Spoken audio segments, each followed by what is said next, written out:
सबसे पहले क्या होगा कि सीलिएक डिज़ीज़ की जो है हम पैथोजेनेसिस देख रहे हैं, ठीक है। सीलिएक डिज़ीज़ की जो पैथोजेनेसिस है उसमें क्या है कि जो लोग जैसे गंदम वगैरह ले, ठीक है। गंदम क्या होती है हमारे पास ग्लूटेन।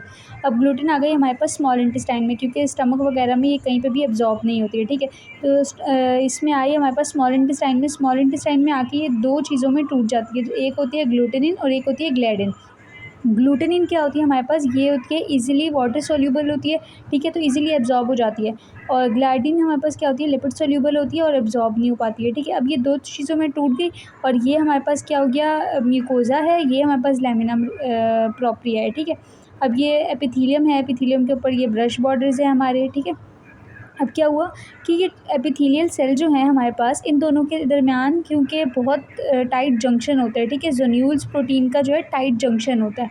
अब क्योंकि कहीं पे गैप है नहीं और ये लिपिड सॉल्यूबल है, तो ये यहाँ से अंदर इस तरह तो जा नहीं सकती है। अब इसको जाने के लिए चाहिए रास्ता। तो अब ये ग्लाइडिन क्या करता है हमारे पास, ये क्या कर देता है, एक्टिवेट करता है ज़ोन्यूलिन को, ठीक है। जब ये ज़ोन्यूलिन को एक्टिवेट करता है तो ये ज़ोन्यूलिन जाके लग जाता है हमारे पास CXCR3 रिसेप्टर पर। जब ये दोनों ऐसे एक रिसेप्टर पर लग जाते हैं तो ये क्या कर देते हैं, ये ब्रेक डाउन करवाते हैं इस जॉइंट की, इस ब्रिज की जो 2 एपिथेलियल सेल्स को जोड़ता है, ठीक है। जब ये ब्रेक डाउन हो जाता है तो यहाँ पे बन जाता है रास्ता, ठीक है। तो फिर ये ग्लाइडिन क्या करता है, ये यहाँ से अंदर मूव कर जाता है। जब ये अंदर मूव कर जाता है तो अब हमारे पास क्या है, टिश्यू ट्रांसग्लूटामाइनेज, ठीक है, TTG एंजाइम है, ठीक है। ये एंजाइम क्या करता है हमारे पास, ग्लाइडिन को जो है ना डीअमाइनेज कर देता है, उसका एक अमाइन ग्रुप निकाल देता है।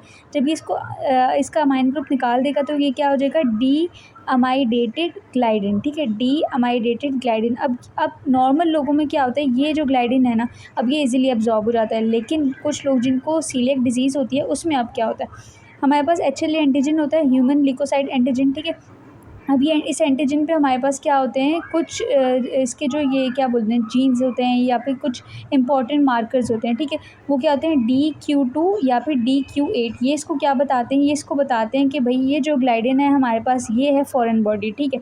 ये इसको अपने बंदे के बारे में वो खिलाफ कर देते हैं कि भाई ये जो आई चीज़ है ना ये हमारा नहीं है, ये बाहर से आया है। अब ये HLA क्या करते हैं, ये इसको ट्रैप करते हैं। ये इसको ट्रैप करने के बाद भाई बहुत खुशी से जाता है CD4 के पास, ठीक है। CD4 के पास जाता है और उसको बोलता है कि भाई मैं एक फ़ॉरेन बॉडी पकड़ के लेके आया हूँ और इसको जो है ना अब तुमने सँभालना है, ठीक है, ये इसको सँभालेगा। अब CD4 जब इसको ले लेगा, अब क्या करेगा, वो कुछ मीडिएटर्स को रिलीज़ करेगा, जैसे इंटरल्यूकिन, इंटरफेरॉन, गामा को और डिफरेंट जो है इन्फ्लेमेटरी फैक्टर्स को, ठीक है।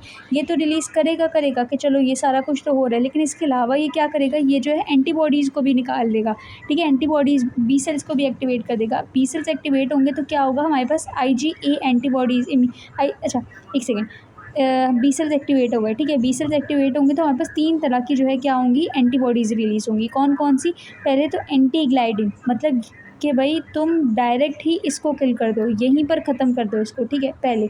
दूसरी होती है एंटी TTG, यानी ये जो हमारे पास एंजाइम है इसी को ख़त्म कर दो कि ये भी ना हो, ये भी ना हो, ठीक है। मतलब अगर ये यहाँ से बच गया तो यहाँ आते आते ख़त्म हो जाएगा, ठीक है। और तीसरी क्या होती है, एंटी एंडोमाइसियम।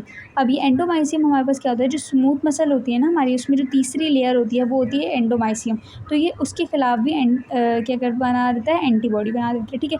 अब क्योंकि अब हम ये रॉबिन्स में लिखा हुआ है कि ये हमारे पास जो ग्लूटेन का जो पूरा रिएक्शन होता है ये एक एलर्जिक रिस्पॉन्स देता है, ठीक है। एलर्जी है, जैसे किसी ने खा लिया ग्लूटेन गलती से और एकदम से रिस्पॉन्स आ जाता है, तो ये हमारे पास क्या हो गया, एलर्जिक रिस्पॉन्स। तो एलर्जिक रिस्पॉन्स के उस पे जो हमारे पास इम्यूनोग्लोबिन्स बनती है वो कौन सी होती है, IgA। तो इन सारी एंटीबॉडीज़ का कौन सा नेचर होगा, IgA नेचर होगा, ठीक है। सही है। अच्छा, अब यहाँ पे ये इन्फ्लेमेटरी मीडिएटर्स रिलीज़ हो गए या एंटीबॉडीज़ रिलीज़ हो गई, ये काम तो साइड पे चल ही रहा था, लेकिन क्योंकि हमारे पास स्मॉल इंटेस्टाइन के जो एपिथेलियम है उस पर स्ट्रेस आ गया ना अचानक से, तो अब क्या होता है, यहाँ स्ट्रेस की वजह से ये हमारे पास क्या चीज़ें, MICA ये रिलीज़ हो जाते हैं, ठीक है। जैसे बॉडी इनकी एपिथेलियम पे स्ट्रेस आता है, ये अपनी बॉडी पर क्या कहते हैं, एपिथेलियम पर अपीयर हो जाती हैं, ठीक है। अच्छा, ये सारा कुछ चल रहा था। अब क्या हुआ कि एपिथेलियम के अंदर एपिथेलियम से हमारे पास रिलीज़ होता है इंटरल्यूकिन 15, ठीक है। इंटरल्यूकिन 15 जो है वो रिलीज़ हुआ, उसने एक्टिवेट कर देना है हमारे पास जो ये इंट्रा एपिथेलियल जो हमारे पास CD8 होता है ना इसको, ठीक है। अब ये CD8 बहुत काम कर देता है। ये CD8 क्या करेगा कि हमारे पास एक रिसेप्टर ले आएगा, वो रिसेप्टर कौन सा होता है, NKG2D। ये रिसेप्टर को अपेयर करेगा ये भी, ठीक है, कहीं से। अब ये रिसेप्टर यहाँ पे लगा हुआ था, ये कहाँ जाके अब लगता जाएगा, किस जगहों पर, MICA पर लगता जाएगा। जिधर जिधर MICA है ये उधर उधर लगता जाएगा और क्या करेगा ये, जैसे यहाँ पे इसने क्या किया, ये हमारे पास नॉर्मल एपिथेलियल सेल है ना, ये क्या हो गया, इसका कुछ स्ट्रक्चर आर्किटेक्चर डिफरेंट लग रहा है। क्यों? क्योंकि इसने क्या किया, इसके साथ मिलके इस सेल की डिस्ट्रक्शन करवा दी, अपने ही एपिथेलियम को ख़त्म करना शुरू कर दिया। अब इसने इधर भी किया, अब ये इधर भी आके करेगा, इधर भी, जिधर जिधर ये एपिथेलियल सेल्स एक्टिवेट होते जाएंगे उधर उधर क्या होती जाएगी, डिस्ट्रक्शन होती जाएगी। तो नॉर्मल बॉडी में कहाँ तक काम था, सिर्फ यहाँ ग्लाइडिन तक काम था, लेकिन अब नॉर्मल बॉडी में क्या है कि सारा इन्फ्लेमेटरी रिस्पॉन्स हो जाता है।